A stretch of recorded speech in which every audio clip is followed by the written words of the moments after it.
And welcome everybody to the Divide live on Fox Sports The Gambler. I don't normally get to do the introductions because Corey's doing those, but he's a little bit under the weather. Hopefully he'll be back to 100% by Super Bowl Sunday.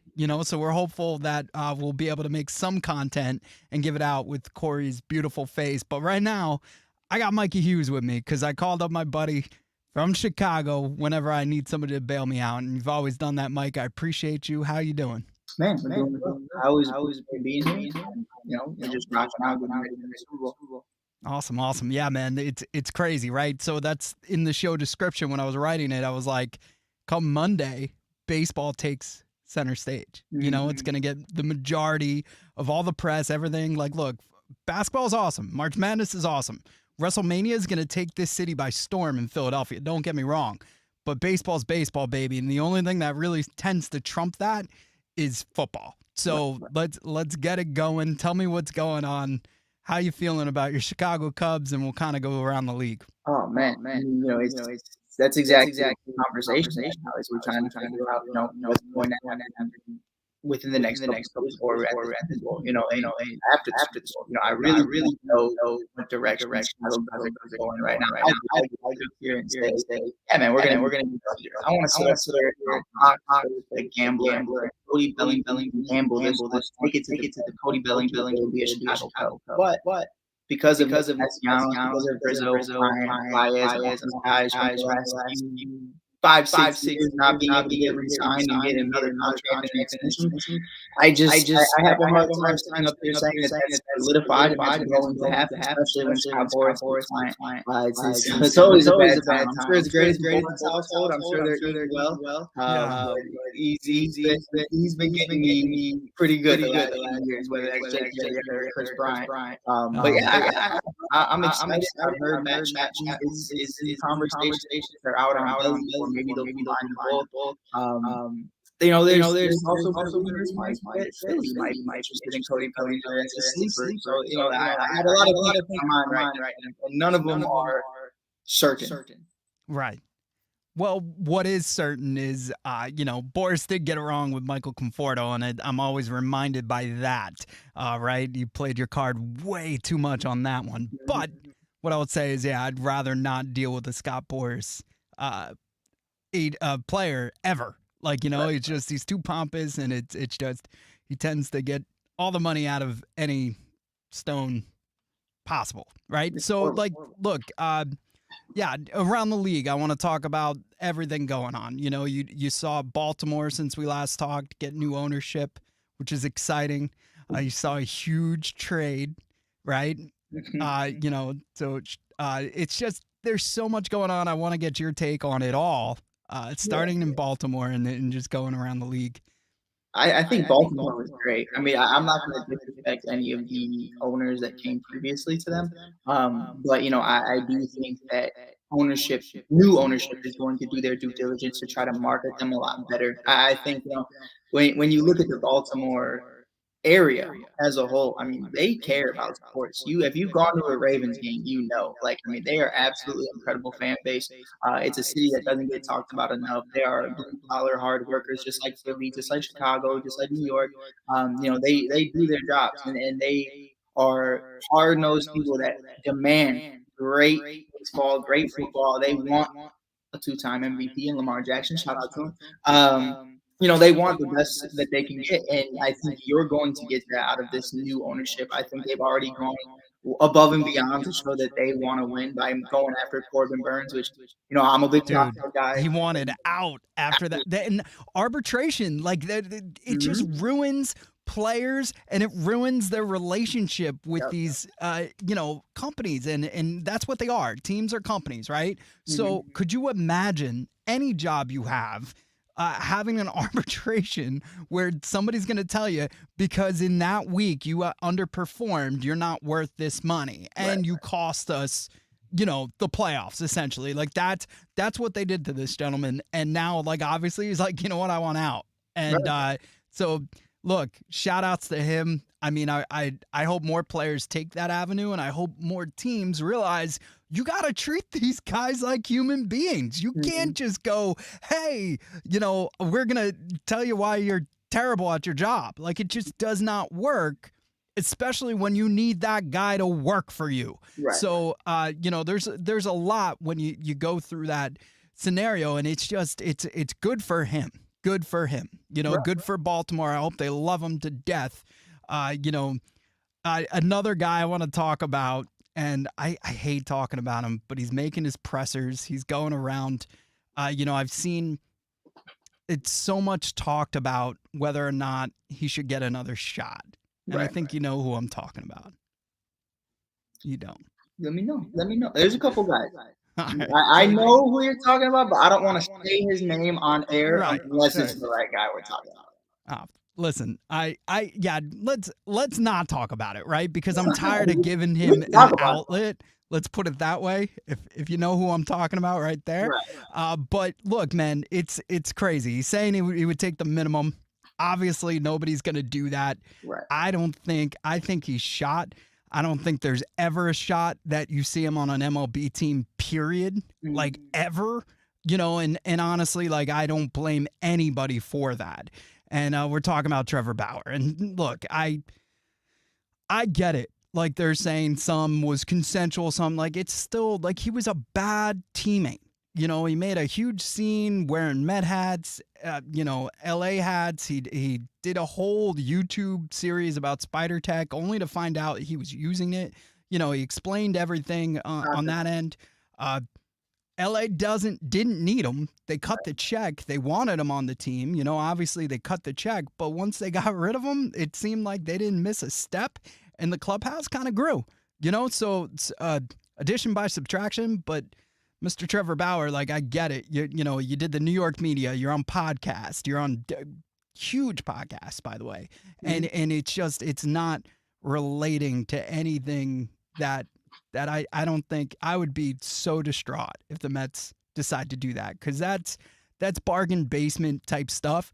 Send him in Oakland. I saw something where it was like him, Vogelback, and like, just let's make it happen. Like, let's make the last year great. I would love for that. But yeah, like I said, and I know you didn't want to talk about him on the airwaves. I was reluctant, but yeah, I'm tired of giving him his spins, and I don't want to throw something in the universe, but yeah, that's who I was hinting at, Trevor Bauer. No, like, yeah, you gonna say? I think there's a lot to be said about Trevor as a player and as a person. I will always have love for him for the simple fact that he was one of the biggest reasons the Cubs won the World Series in 2016, because he choked. But I think, in all seriousness, legally, he's out of the woods with everything that happened. But morally, I think a lot of ball clubs don't want to deal with something like that, especially with like you said, the Dodgers locker room did not want him back. Mookie Betts, Freddie Freeman, all these guys. I don't believe it was Freddie. I believe it was who's their first baseman? Is it Max? It was somebody. But the majority of the guys in that ball club did not want him back in the organization, and I think that kind of speaks volumes to where he was at. Now, how he was in Cincinnati versus how he was in LA could have been completely different conversations, because you and I have talked about it on the other pod we do. We talked about Cincinnati fans and teammates have said he's great. So I don't know what happened in between, to be such a huge drop off. But if Trevor is still at this point where, hey, I might be getting paid league minimum, but there's a reason why you're getting paid league minimum, and there's a reason no one's going after it. This is a former Cy Young of just a few years ago, and you're going to tell me, Mike Powers, that you wouldn't want him on the Mets? That shows me that there's something far bigger than just your play on the field. So it speaks volumes, and to that point, I do still love that graphic of Tim Anderson, him, and a bunch of guys. They had Yasiel Puig on there going for A's. Like, that's a team. Great, dude. It would be like a movie on it. Yeah, it would be great. Look, man, a couple days till pitchers and catchers. Like, it's our Valentine's Day. It's always wrapped around that. The opening day is March 28th, so it's right around the corner. You can feel baseball in the air. You got your fingers crossed. It's gonna snow. No, but it is a little early. I feel like it gets earlier and earlier each year, kind of like Christmas decorations. That's what baseball's starting to be in the month of, I always thought April. I was like April Day, hopefully you start out on the West Coast, and you can get some games in because Yep. getting snowed, like a snow delay is awful. Like Yeah. it's just awful.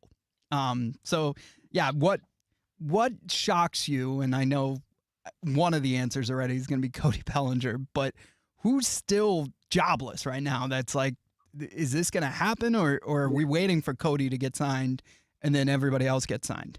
Well, the biggest shock to me is it's actually only snowed like 4 or more times all winter in Chicago this year. It's Oh, all it's rain. It's coming. been It's weird. coming. Don't say that. Don't say that. But the batting cages will reopen, Mike. Don't say this to me. But in all seriousness, Blake Snell, we're talking about a guy who has Yeah. won 2 Cy Youngs in the last 5, 6 years, and in both divisions. We're talking about a National League Cy Young and an American League Cy Young, and you're Yeah. gonna tell me that we're not even hearing waves of who's interested, who's in, who's out. I understand that he said he was interested in going to the Yankees. That's what reports were saying. I don't know if there's any validity to that. But to not hear that the Chicago Cubs or the New York Mets or the Phillies or the Dodgers or whoever are interested, I don't really understand why that is. From kind of what I'm gathering is I think it's a lengthened contract more than financial. I Yeah. think he probably wants the security of being able to play for longevity, and other teams are more like, we'll give you 250 over 6, Yeah. maybe, but he probably wants to be closer to 10. I think he's 34 right now. So Blake Snell is my guy. Who's your guy?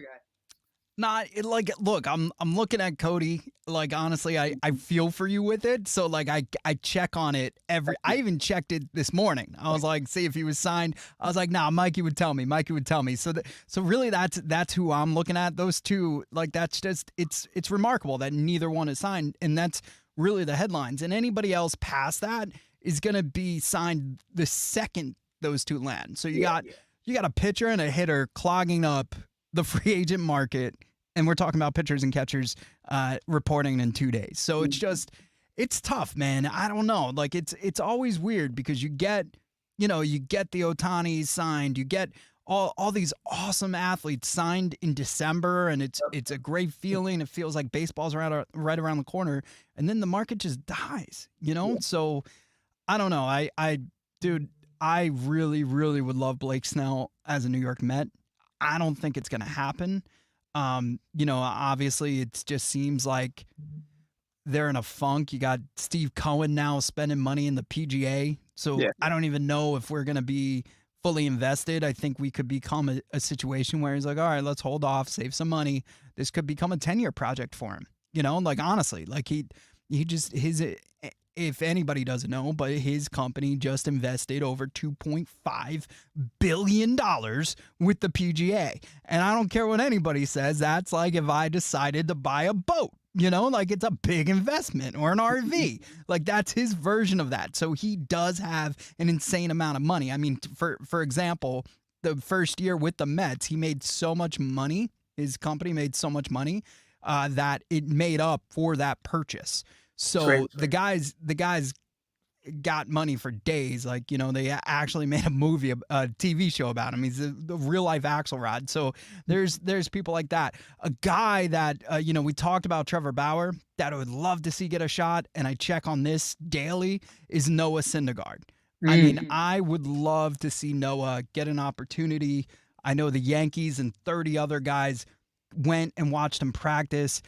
The guy's a health nut. Like, he looks amazing. He knows how to keep his body healthy. He has His arm, a job in modeling if he doesn't make it to the major leagues. for real, dude. And like, he was in Game of Thrones. So like, it's just, I don't know. There's a lot of clubs interested, actually 24, and he's been on shows like Foul Territory and stuff like that, kind of saying like, hey, I'm ready to go. I could be a bounce back candidate of the year. Yeah. It's a buy low opportunity for anybody who's interested. He was flipped to the Guardians for Ahmed Rosario. Talk about a Met flip right there. That's crazy. Last year, and it hasn't really worked for him. Do you think there's a team? And I think about the Mets when I think about this, because what do we have to lose? We're already, this season's almost over, but do you really want to get in bed with your old partner again?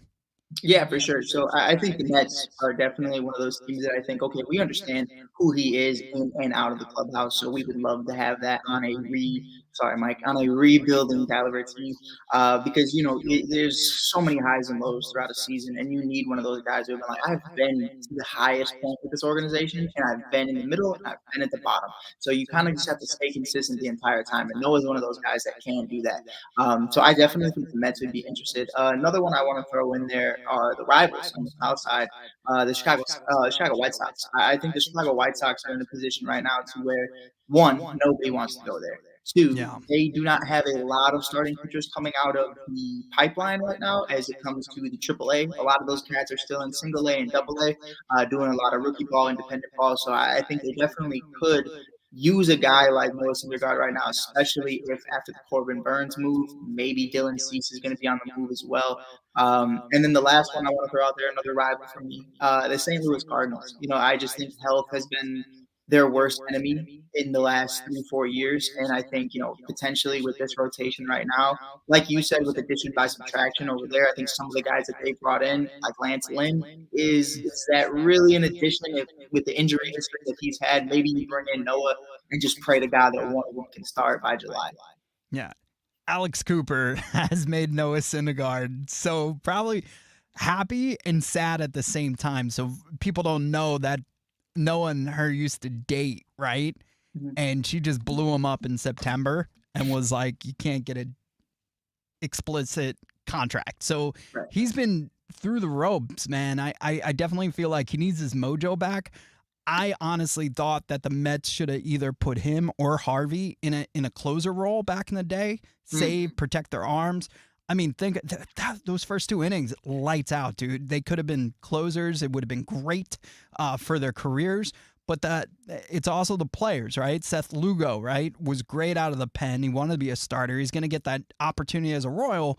But imagine if he stayed in the pen. He was amazing in the pen. So the sexy position for a pitcher is starter for some reason or closer. Like there's nobody else wants any other role. Right. And I think that's a big misconception in this game. And I wish other players would realize it wasn't, because Noah coming in for the Phillies during the playoffs, the road to the World Series playoffs, and being able to be a spot starter, get him a couple, eat up like 4 or 5 innings, and also like knowing he was in the bullpen just in case a game gets out of hand. Either way, you could use Noah Syndergaard. So it's a great feeling, but also like, yeah, I don't know. It's definitely it's a heartbreaker for sure.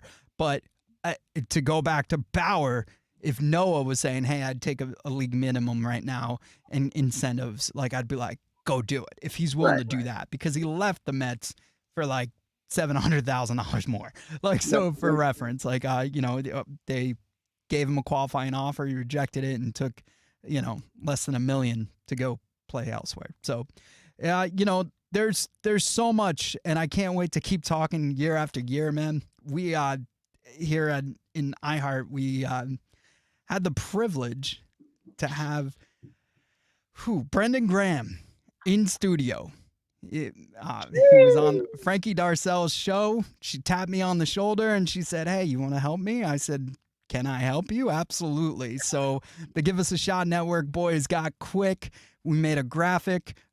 We had video going for the interview. And then she handed the microphone to me. So you're going to hear that next on The Divide Live. It's going to be awesome. We'll be right back.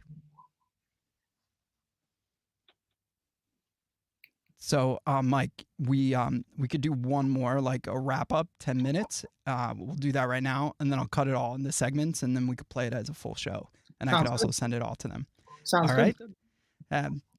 All right, so we're back on The Divide Live. You just heard Brendan Graham. That was an insane interview, man. It was just so cool. I got to sit in for the whole show with Frankie Darcel and him. He actually co-hosts the show. Callers called in. His dad called in. It was so inspiring for me because, like, my dad never even knew that I could talk on a microphone, right? Like, I never got that experience with my dad. He passed away. So when I got into podcasting, he was already gone. So he knew I had a love for baseball. He knew I had a love of talking, being a salesperson, all this other stuff. So he knew Mike as a person. He just never got to see me elevated into something of content. So shout outs to my dad. I still teach my daughter everything my dad ever taught me. And, we got to talk about that and really just how important our dads were to each other on and off the mic. So it was a really cool down to earth guy. Let me tell you something, Philly. My man is jacked, like solid muscle. Like he is ready to go. Like he didn't take a day off since the playoffs. Like he did not, all right, I'm going to have a cheeseburger today. No. This guy is lean. He is cut. He is pure solidness, and also watch out Media World. This guy's going to take it by storm. He was just on TV, radio. He's figuring out, he's testing the waters. He still has a year to play, and I think he's going to come out, and I know he's going to come out and perform well, but it was really, really cool to talk to him, and I can't wait for the world to see it. Without a doubt. Yeah. So, Mike, I want to talk Super Bowl. I know it's not baseball. I know it's not that. Who you got in the big game? Well, listen, I'm kind of hurting myself here with this one. I put $200 that the Chiefs will win because I believe they're like plus 100, plus 150 right now, and I can't financially bet against Patrick Mahomes again. He's taking enough money from me. I just can't. So I'm rocking with Patty just for this one time. But I think from what I've seen over the entire year, at the beginning of the year, I said Dolphins, 49. It's just working like that. Now I believe in the momentum of the Dolphins, and obviously that went complete. So I have to look at what I saw in the 49ers from start to finish. They had a full body of work. They understand who they're supposed to be. Cam Newton, I do not care. Brock Purdy is him. You're not gonna see Jimmy Garoppolo make those kind of athletic moves. You're not gonna see a guy like Mitch Trubisky or Kyle Pickett make those kind of moves. He is athletic. He gets after it. He does what he needs to do. He understands where he needs to be and how he needs to position his quarterback or his wide receivers to be the best quarterback that he can be. And of course, my big thing, Mike, is Snead and them boys are going to do everything they can to lock down Debo, Jennings, Kittle, et cetera. You got Christian McCaffrey. So I think at the end of the day, no matter what, you have a multitude of game plans if you're Kyle Shanahan to be able to be the best version of yourself possible, no matter what Andy Reid and them come up with. Listen, man, getting that for the Chiefs, that value is not bad. It's really good. Selfishly, I do not want the Chiefs to even be in this game. I saw Madden, it was like 10-6 or something. That's terrifying. I don't want to see a game like that either. I did so well on props last year. I don't know where to go. So I got to hit the goalpost. I made a killing off of that. I bet the octopus with Jalen Hurts. I got that. So I don't know where I'm going in the betting world yet, and it's getting late early. But what I would share with you is one, Kansas City broke Philadelphia's heart, and that really sucked for all my co-hosts, my colleagues, and everybody around the city. It just was deflating. So they broke our hearts and they're back in it. I don't want them to win again, Right. And then also Mahomes' little crew is annoying. His wife, his brother, they're just weird annoyingness, and we give him way too much attention. I will say this though, Mike. Yeah. No matter what anybody says, until something more serious than what he's been charged with so far, former Chicago Cub Patrick Mahomes Sr. I gotta give him that love. I'm not gonna say they're all horrible. Listen, man, if you the Sean Taylor thing, I can't rock with that. Yeah, listen, I wish him nothing but the best. If you're getting 3 DUIs, you have a problem. And addiction's real. So I'm not knocking. He's not a criminal. He's a man. Right. That obviously needs some help. And unfortunately, I'm counting the days that I never have to drive again. Right? If I could figure out a way to make money, I would never drive again. So if Peyton, if you're listening, if you become a multimillionaire and you're in every Super Bowl, every commercial, Daddy's not driving. Okay? Daddy's not driving. I don't care what's going on in my life. Daddy's not driving. I want a driver. You get me a chauffeur, and that's it. Uber, whatever. You pay for it monthly, and I won't leave the house unless somebody else is driving. So, that's a conversation that he has to have with his dad. Why are you even driving? At your advanced age, you played Major League Baseball. Patrick Mahomes was in a Mets jersey shagging fly balls at the age of like 7. Yep. So like there is a connection there. So I always rooted for the Chiefs until this whole storm of just nonsense from all the Mahomes, like not just, senior, not just the brother, it's the wife. It's crazy. And he's like Derek Jeter almost, like where you can't say anything bad about him outside of that one game where he got really animated and we're like, oh, he's cute. He sounds like Kermit the Frog, angry, so outside of that, you've never seen him even lose his composure really. Right. And he's under a magnifying glass so much that we all know about his family. And then you add Taylor Swift, and I get it. Like you don't want to go after the Swifties, and I'm not trying to, but I also don't care about seeing Taylor Swift at a football game. So, like, there's a lot going on. And then the Niners. You get to the Niners and, the story and the history. But more importantly, for me, my godmother, God rest her soul, Aunt Mary, was a Niners fan. So I always, Bills and Niners have a special place. My dad was a huge Bills fan. Shout outs to Germ from the network. He's a huge Bills fan, so I rock with the Bills as much as I can. They're like my secondary team. And the same thing with the Niners. I feel like, look, it's about time, but what I could tell you is hopefully it's a lot more fun than Madden's making it out to be. And, like you said, you mentioned all the weapons that both teams have, and it could be fun. It could be fun. I'm definitely going to bet some defensive touchdowns just because I think – or I know if it gets out of hand or you need a Hail Mary or something like that, or you're just trying to let it fly, it could end up hurting you, and we'll see from there. So that's the only bet that I'm definitely going to play because I made so much money this year on defensive touchdowns since Thanksgiving. I've only missed one weekend where I didn't get a play right. And look, I sprinkle. I don't put a crazy amount on. It's just enough so I can understand the game and also like get people to go. But what I will share with you is it's been beyond fun watching defensive touchdowns. Mike, before I know we got to get out of here, but before we go, I got a prop for you. This is me and my boys. We're all gonna get together, watch the Super Bowl. My girl's gonna be there, but I put in the group chat. We're all putting down $100.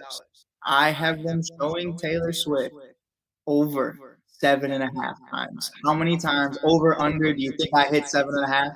This is from start to finish too. Even in the celebration, even if the Chiefs win, I think I totally get it. If they don't, I think it's close. That might cash by the halftime. That might even cash during halftime. Let's cut to Taylor to see her dancing to Usher. Like, you know what I mean? It's going to be ridiculous. And look, like my daughter's rooting for the Chiefs. Her whole friends are. She's a Bengals fan. But they're like, you know what? We're gonna rock with the Chiefs, Tay.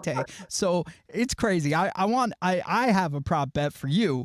So the last time the Chiefs and the Niners played, it was right before the world got crazy with COVID, and I want to know over under 5 mentions of the pandemic. I'm going to be honest with you, because of Taylor Swift and because of everything going on, if we're talking like a Fox broadcast, a ESPN broadcast, I don't think they mention it more than one.